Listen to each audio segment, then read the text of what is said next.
Well, hello everybody. This is Daniel with Daniel's Bullion Coins coming to you again this week to maybe answer some questions. My sweet wife Ingrid is here, and here we go. Go ahead and Yes. hit me with the first one. I've been Okay. taking the show at the beginning here lately. I'll let you take the show. We were talking, you and I were talking about the barter system, how silver and gold can we use that to buy things and we will not have to show. That's a good question. We were talking about that, the barter system and the Okay, tax capital gains, tax yeah. implications that go along Right. with that. Now, I'm not any kind of tax advisor or an accountant, never took any classes, have no certifications at all. This is just my opinion. Right. But it seems to me, for example, if you've got a $100,000 house that one fella is selling and another fella wants to buy it, and he's got, for round numbers, he's got 1,000 1-ounce silver eagles, and the price of those eagles is valued at $100 each for the silver. We're just going to use round numbers, but Right. triple digit example. So 1,000 times the 100 would be $100,000, but it's a $1 face coin. It So you is, could with the actually eagle go in. to the closing and present $1,000, and there would be no taxable gain. The taxable gain would then roll into the silver as a barter item. Right. So you could barter with that. And this is just something I'm thinking. I'm curious to see what the audience thinks about my thinking as far as tax. Okay, so I take 1,000 coins to the closing. They're silver eagles. They're worth $1 a piece, but they have a silver value of $100 a piece. That makes it $100,000. And but on paper, he took $1,000 of U.S. currency. So Right. the tax then goes into the barter system. So if I have silver eagles or 90%, I can then trade that for food or ammo or tractor parts or whatever, and I'm in the barter system. There's no tax. But now we have found in our business, the coin business that we have here, if people come in and they've inherited a coin collection, Yeah. and they'll cash it in, and they'll want to go buy a car or a house, primarily use it as a down payment on a Yeah. house, the mortgage company or the bank always asks them, where did you get this money? And they come back to us, I need a receipt. Well, then later on at the end of the year, Yeah. they get taxed for that as an inheritance tax. So when you take your gold and silver and you put it back into the currency system and try to purchase something that way, Yeah. the $100,000 house that way, think about the tax implications. So what we're saying is, just my opinion, I'm just wondering what you all think. Let's put our heads together and come up with some plans legally and rightfully to avoid the tax. So that Right. was something that we were talking about. I wanted, Yeah, that's what we were saying. yeah, to try, because a lot of people ask us, what about the tax? Well, here in Virginia, there's no tax on the purchase. Right. So that helps right there. And same when you go to sell it, because it is currency, it is gold and silver, it is constitutionally protected. So you can get out of the tax, you don't have to worry about the tax that way. Right.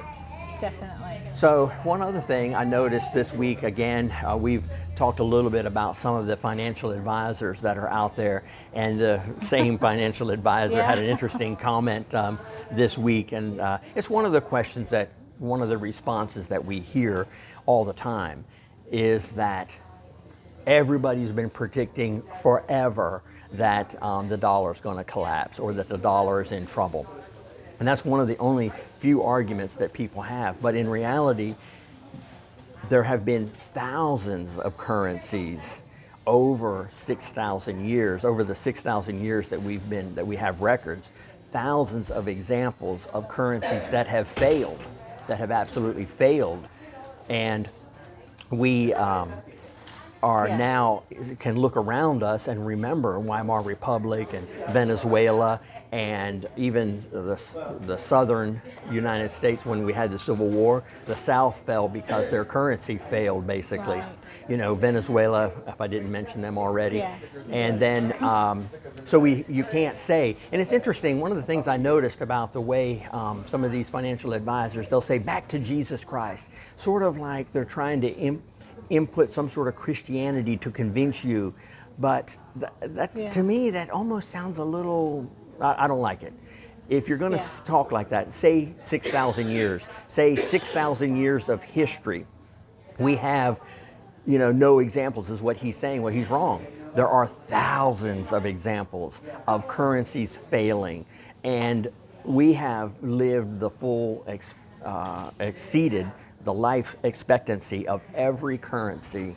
But their argument is we are the reserve currency of the world. So what is your answer to Okay, that? well, Spain, they were, I'm going to forget all the countries, but I'm going to start with like Rome. They were the reserve currency, and they started manipulating the coin. It was gold, and they started adding copper to it, and then the political mess that they got into, and they started killing the Caesar and all these. Right. They would just kill each other off, sort of like they're trying to kill off our leaders now. Yeah. So you get into that political turmoil because of the currency, the struggle for the currency. So it goes all the way back to the Romans.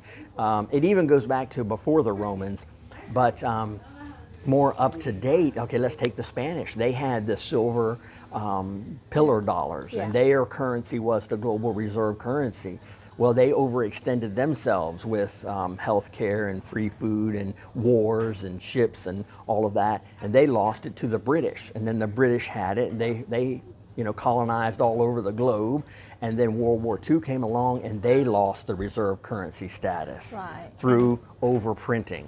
Not just that, but coming up this week, the BRICS are meeting Tuesday through Thursday about which will affect our reserve currency status. Yes, yes. So the reserve currency status is under attack right now. Same as we took it from the British took it from the Spaniards, and I forget who had it before that, but it's just, you can go all the way back and see all the way back to the Romans, even before the Romans, who had it and how they conquered it and took it. And here we are, we're losing it right now. Maybe possibly this next week, Tuesday through Thursday, the BRICS nations are meeting and talking about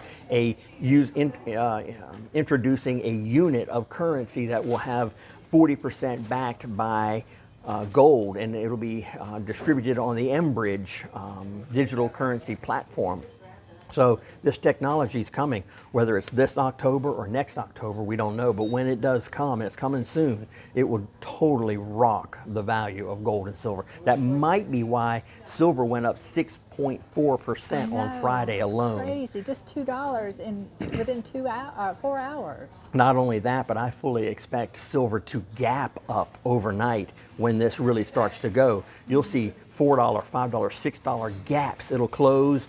It'll reopen, it'll be $6 higher, $10. And then the local coin guy, he's not gonna sell you his coins. You're gonna come in and say, sell to me. I don't know what the price is, because the dollar is changing every time the market closes and reopens.